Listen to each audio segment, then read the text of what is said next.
বিসমিল্লাহির রাহমানির রাহিম। আসসালামু আলাইকুম। প্রিয় দর্শক, আজকের পর্বটা একটু ভিন্নভাবে সাজিয়েছি। নবম জাতীয় পে স্কেল নিয়ে মানুষের মনে যে প্রশ্নগুলো সবচেয়ে বেশি ঘুরপাক খাচ্ছে, আজ আমরা সরাসরি সেই প্রশ্নগুলোর উত্তর খুঁজব একটার পর একটা। কোনো ভূমিকা টানাটানি না করে চলুন সরাসরি ঢুকে পড়ি। প্রশ্ন ১, নবম পে স্কেল কি আসলেই কার্যকর হয়ে গেছে? উত্তরটা একই সাথে হ্যাঁ এবং এখনো পুরোপুরি না। ১ জুলাই ২০২৬ বুধবার থেকে নীতিগতভাবে নবম জাতীয় পে স্কেল কার্যকর হয়েছে। এটা সরকার আনুষ্ঠানিকভাবে জানিয়েছে। কিন্তু কার্যকর হওয়া আর গেজেট প্রকাশ হওয়া এক জিনিস নয়। চূড়ান্ত সরকারি প্রজ্ঞাপন বা গেজেট এখনো প্রকাশিত হয়নি। সেটি আসতে পারে জুলাইয়ের মাঝামাঝি বা শেষ নাগাদ, প্রধানমন্ত্রীর চূড়ান্ত অনুমোদনের পর। তবে সুখবর হলো, গেজেট যখনই আসুক, হিসাব হবে ১ জুলাই থেকেই, অর্থাৎ বকেয়াসহ পুরো সুবিধা মিলবে। প্রশ্ন ২, এত দেরি হলো কেন? শেষ পে স্কেল তো ২০১৫ সালে হয়েছিল। ঠিক ধরেছেন, নিয়ম অনুযায়ী প্রতি ৫ বছরে একবার পে স্কেল হালনাগাদ হওয়ার কথা। কিন্তু অষ্টম পে স্কেলের পর দীর্ঘ ১১ বছর কোনো নতুন কাঠামো আসেনি। করোনা মহামারী, বৈশ্বিক অর্থনৈতিক মন্দা, রিজার্ভ সংকট আর একের পর এক রাজনৈতিক পট পরিবর্তন, এই সব কিছু মিলিয়েই তৈরি হয়েছিল এই দীর্ঘ বিরতি। প্রশ্ন ৩, এই পুরো প্রক্রিয়াটা শুরু হলো কিভাবে? ২০২৪ সালের ৫ আগস্টের পট পরিবর্তনের পর ডক্টর মোহাম্মদ ইউনূসের নেতৃত্বে গঠিত অন্তর্বর্তী সরকার সরকারি কর্মচারীদের দীর্ঘদিনের দাবির প্রতি সাড়া দিয়ে একটি ২৩ সদস্যের জাতীয় বেতন কমিশন গঠন করে, যার নেতৃত্বে ছিলেন সাবেক অর্থসচিব জাকির আহমেদ খান। এই কমিশন ২০২৬ সালের ২১ জানুয়ারি তাদের চূড়ান্ত সুপারিশ জমা দেয়। এরপর দেশে নির্বাচনের মাধ্যমে নতুন সরকার ক্ষমতায় আসে। প্রধানমন্ত্রী হন তারেক রহমান এবং গুরুত্বপূর্ণ বিষয় হলো, নতুন সরকারও এই ফাইলটি এগিয়ে নিয়ে যায়। বরং ১৭ মে নিজেই নির্দেশনা দেন ১ জুলাই থেকে বাস্তবায়নের। প্রশ্ন ৪, বেতন আসলে কত বাড়ছে? সবচেয়ে নিচের গ্রেড অর্থাৎ ২০তম গ্রেডে মূল বেতন ৮,২৫০ টাকা থেকে বেড়ে হচ্ছে ২০,০০০ টাকা, প্রায় ১৪২% বৃদ্ধি। সর্বোচ্চ গ্রেডে অর্থাৎ প্রথম গ্রেডে মূল বেতন ৭৮,০০০ থেকে বেড়ে হচ্ছে ১,৬০,০০০ টাকা। সামগ্রিকভাবে গ্রেড ভেদে বৃদ্ধির হার ১০০ থেকে ১৪২%, আর ১১তম থেকে ২০তম গ্রেডে কোথাও কোথাও এই হার ১৩৫% পর্যন্ত পৌঁছাতে পারে। আরেকটি গুরুত্বপূর্ণ পরিবর্তন হলো বৈষম্য কমানো। বর্তমানে সর্বনিম্ন ও সর্বোচ্চ বেতনের অনুপাত ১:৯.৪। নতুন কাঠামোয় এটি নেমে আসছে ১:৮, যা বাংলাদেশের ইতিহাসে সর্বনিম্ন অনুপাত। প্রশ্ন ৫, প্রথমে তো ৩ ধাপে বাস্তবায়নের কথা শুনেছিলাম, সেটা কি বদলে গেছে? হ্যাঁ, এবং এটা এই পুরো গল্পের সবচেয়ে গুরুত্বপূর্ণ মোড়। শুরুতে পরিকল্পনা ছিল প্রথম বছরে মূল বেতনের অর্ধেক, দ্বিতীয় বছরে বাকি অর্ধেক, তৃতীয় বছরে ভাতা। কিন্তু কর্মচারী সংগঠনগুলোর তীব্র আপত্তি আর IBAS++ ডিজিটাল হিসাব ব্যবস্থার কারিগরি জটিলতার কারণে জুনের শেষ ভাগে সিদ্ধান্ত বদলে যায়। এখন চূড়ান্ত পরিকল্পনা হলো ২ ধাপের। প্রথম ধাপ, ১ জুলাই ২০২৬ থেকেই সম্পূর্ণ শতভাগ মূল বেতন একবারে কার্যকর হবে, অর্ধেক নয়। দ্বিতীয় ধাপ, ২০২৭ থেকে ২৮ অর্থবছরের শুরু থেকে বাড়ি ভাড়া, চিকিৎসা, যাতায়াত সহ সব ধরনের ভাতা নতুন কাঠামোয় যুক্ত হবে, অর্থাৎ কর্মচারীরা মূল বেতনের পুরোটাই পাচ্ছেন প্রথম বছর থেকেই, যা কর্মচারী সংগঠনগুলোর একটি বড় অর্জন বলা যায়। প্রশ্ন ৬, এই সিদ্ধান্ত বদলের পেছনে কি সত্যি আন্দোলনের ভূমিকা ছিল? অনেকটাই তাই। এপ্রিল মাসে বাংলাদেশ সরকারি কর্মকর্তা কর্মচারী কল্যাণ সমিতি সহ বিভিন্ন সংগঠন ৬ দিনের কর্মসূচি পালন করে, দাবি জানায় অবিলম্বে পে স্কেল ঘোষণা ও পর্যাপ্ত বাজেট বরাদ্দের।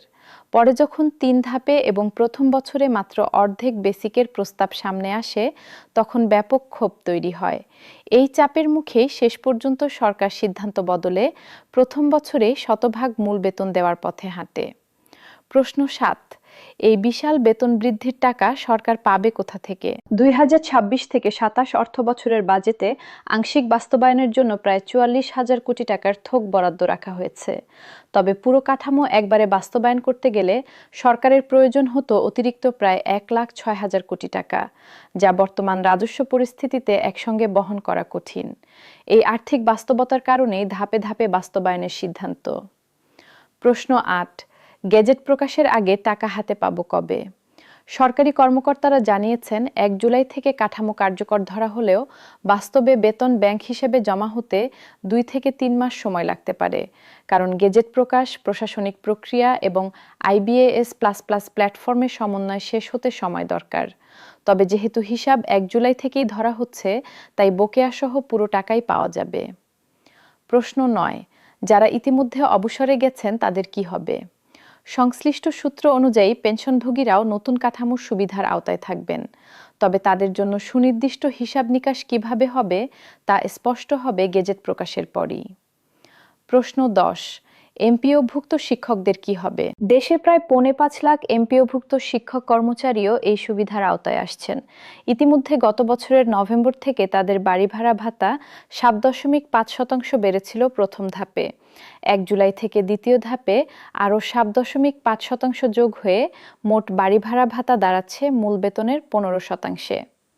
প্রশ্ন ১১, অর্থনীতিবিদরা এই পুরো বিষয়টাকে কিভাবে দেখছেন? দুই ধরনের মতো আছে। এক পক্ষের আশঙ্কা, এত বড় অতিরিক্ত ব্যয় বাজেট ঘাটতি বাড়াবে এবং মূল্যস্ফীতির চাপ তৈরি করতে পারে, বিশেষত রাজস্ব আদায় প্রত্যাশিত মাত্রায় না থাকলে। অন্য পক্ষের যুক্তি, ১১ বছরের মূল্যস্ফীতিতে সরকারি কর্মচারীদের প্রকৃত ক্রয়ক্ষমতা এমনিতেই কমে গেছে, তাই এই বৃদ্ধি বাড়তি সুবিধা নয়, বরং হারানো ভারসাম্য পুনরুদ্ধার। উপরন্তু ১৫ থেকে ২০ লাখ মানুষের হাতে একসাথে বাড়তি অর্থ এলে বাজারে চাহিদা বেড়ে অর্থনীতিতে একটি ইতিবাচক তরঙ্গ তৈরি হতে পারে। প্রশ্ন ১২, প্রতিবেশী দেশগুলোর সাথে তুলনা করলে বাংলাদেশের অবস্থা কেমন? ভারতে ৭ম বেতন কমিশনের সুপারিশ বাস্তবায়িত হয়েছিল ২০১৬ সালে, আর ৮ম বেতন কমিশনের কাজ ইতিমধ্যে শুরু হয়ে গেছে, অর্থাৎ তাদের হালনাগাদ চক্র অনেকটাই নিয়মিত। সেই তুলনায় বাংলাদেশে ১১ বছরের বিরতি সত্যিই ব্যতিক্রমী দীর্ঘ একটা অপেক্ষা ছিল। প্রশ্ন ১৩, এখন কি নিয়ে সতর্ক থাকা দরকার? ৪টি বিষয় মাথায় রাখুন। ১, আনুষ্ঠানিক গেজেট প্রকাশ না হওয়া পর্যন্ত কোনো সংখ্যাই ১০০% চূড়ান্ত নয়। ২, ভাতাসহ পূর্ণাঙ্গ সুবিধা পেতে অপেক্ষা করতে হবে ২০২৭ থেকে ২৮ অর্থবছর পর্যন্ত। ৩, গেজেট প্রকাশের পরও বেতন হাতে পেতে ২ থেকে ৩ মাস সময় লাগতে পারে। ৪, অনলাইনে এখন প্রচুর ভুয়া খসড়া গেজেট বা পিডিএফ ডাউনলোড লিংক ছড়াচ্ছে। এসব থেকে দূরে থেকে শুধু অর্থ মন্ত্রণালয়ের সরকারি ঘোষণায় আস্থা রাখুন।